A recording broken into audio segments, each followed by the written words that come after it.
Hello, once again, this is Brother Teacher. I've noticed something in my lifetime, and especially in my martial arts life, and that is there are some people who want to be more than what they are as it relates to practitioners in general of the martial sciences, if you will, and they don't seem to understand that there is a process of learning. And oftentimes, as we go through the process of learning, we need someone who has been there before to guide you, to guide us. And let me just be perfectly frank. There is nothing wrong with not knowing something. It's called ignorance. It's not a bad thing. It just means that you are not aware of, or you just simply don't know. But somehow or another, in our culture, American culture to the best of what I can ascertain, we don't want another person to be greater than us. And I don't want to make this a racial thing, but I notice this is particularly common in the black community.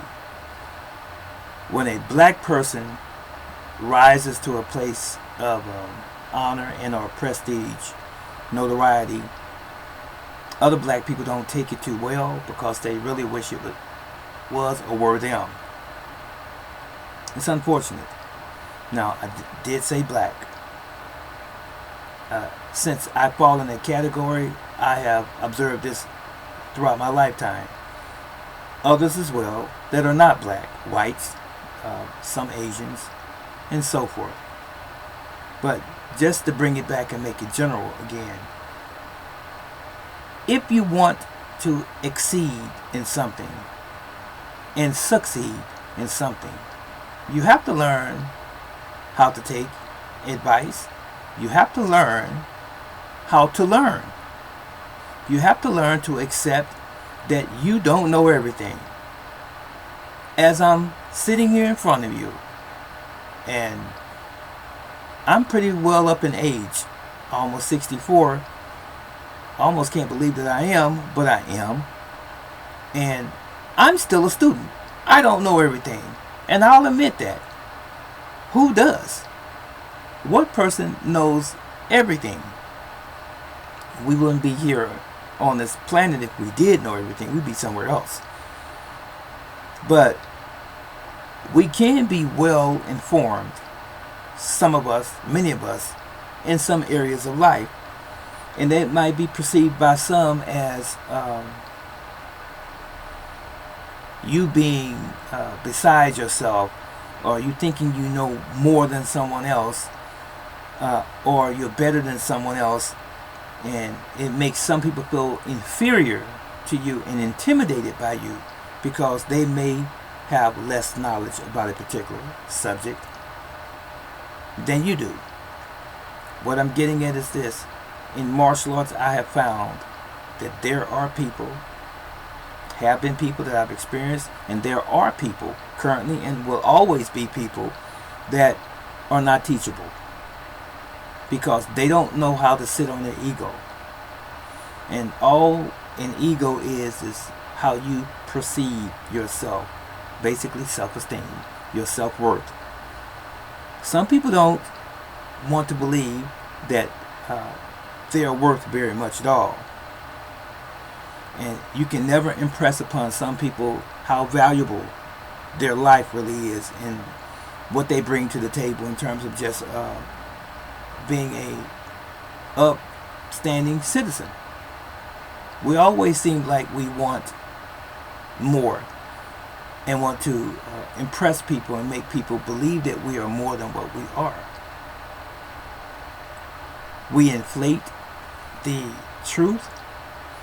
We over exaggerate the truth a lot of times. And you can call that ego. You don't want somebody to think that you're not aware of or that you don't know. Have you ever had a conversation with someone and you're talking to them, they say, I already know that. I know that. Oftentimes that can be arrogance to the greatest degree. Or it can be a person who is a narcissist. And that's terrible. Someone that doesn't want to seem as though they're less educated or uneducated concerning a particular subject again. Now, as it relates to martial arts, I've seen people, men, more than women, but both, that when you have a conversation about martial arts, sometimes people get squeamish when it seems like you are an authority on a particular aspect of martial arts or just martial arts in general, and they begin to kind of like acquiesce. They back away. You started out okay as long as you was on some very comfortable subject or plane or level, but once you get deep, they begin to back away. And you can tell, especially someone who's experienced, who's been around for many, many years, such as I. And you can tell that that person really is uncomfortable.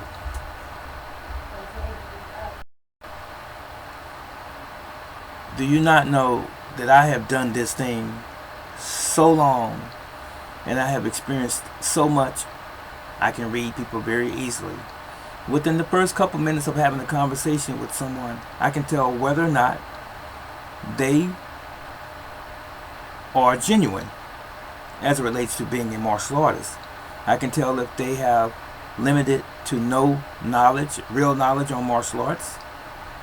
I can tell what level they on, for the most part, just by virtue of their conversation. I can tell by their body language. Once I engage them in a conversation, I'm not talking about challenging anyone. I'm just saying just a general conversation on martial arts. I look at their stature, their body language in general. I just know. It's one of those things that you just simply know.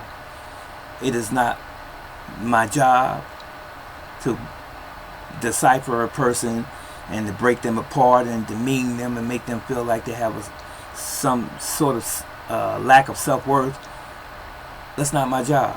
But I can tell where they're coming from. And what I'm getting at again is that there are some people that think their crap doesn't stink. But you can't tell them this. You have to be very, very diplomatic. You have to be very, very cautious in how you approach people that are full of themselves, I'll put it that way, or people that have never really had any formal training in martial arts, but they're pretending that they do. And what has happened a lot of times with the people who have not had any formal training in martial arts and who has not been around for a while, and I'm going to teach you a secret here. What those individuals do and have done is aligned themselves with people who are the old school martial artists and instructors and masters and grandmasters. They start to hang around us, and they'll stand off to the side and they'll try to glean as much as they can from this person and that person and this person and that person to add to their bag of tricks, as it were.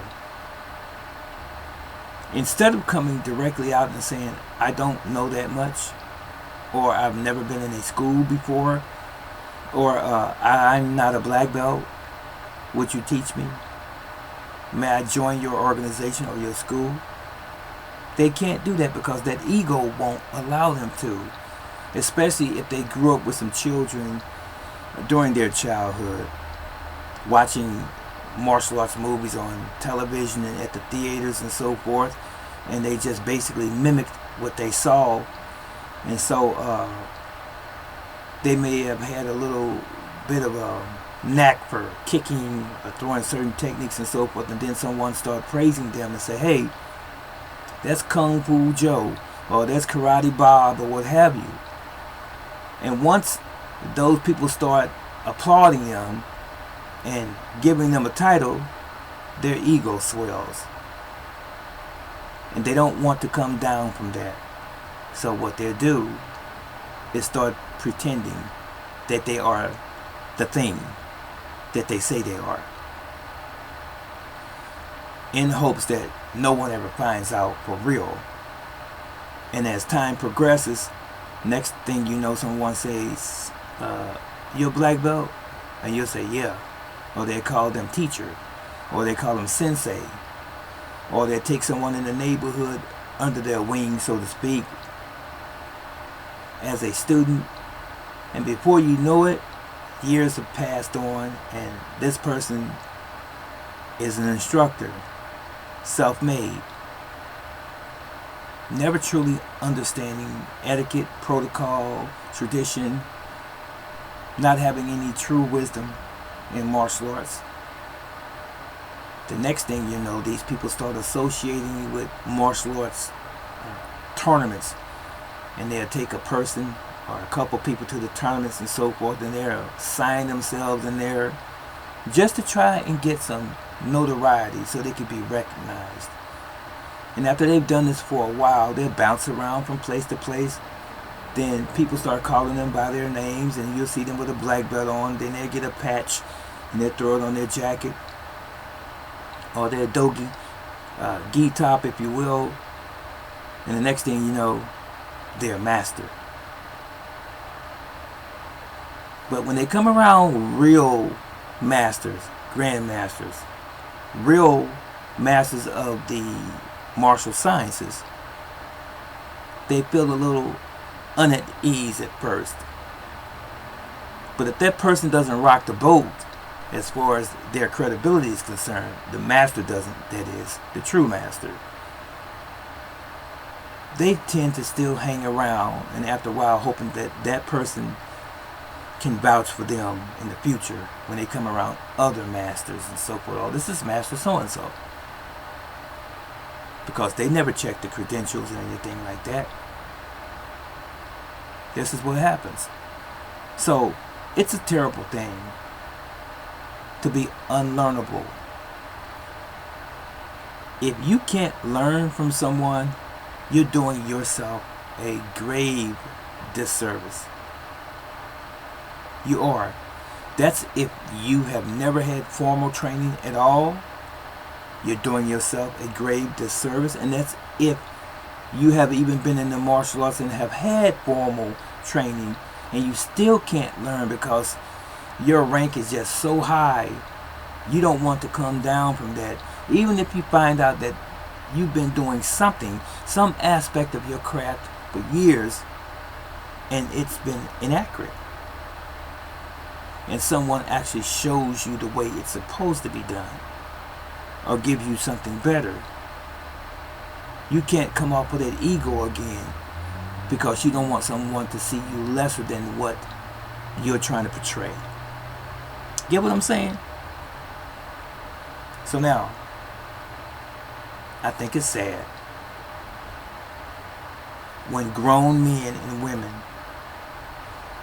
when they have received so much in the way of accolades, prestige, even certification and status in the martial arts, that they think they know so much that they can't learn from another teacher or another master or a grandmaster or a real master,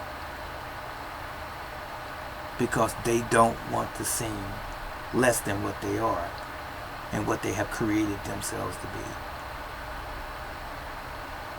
I hope that you're getting this.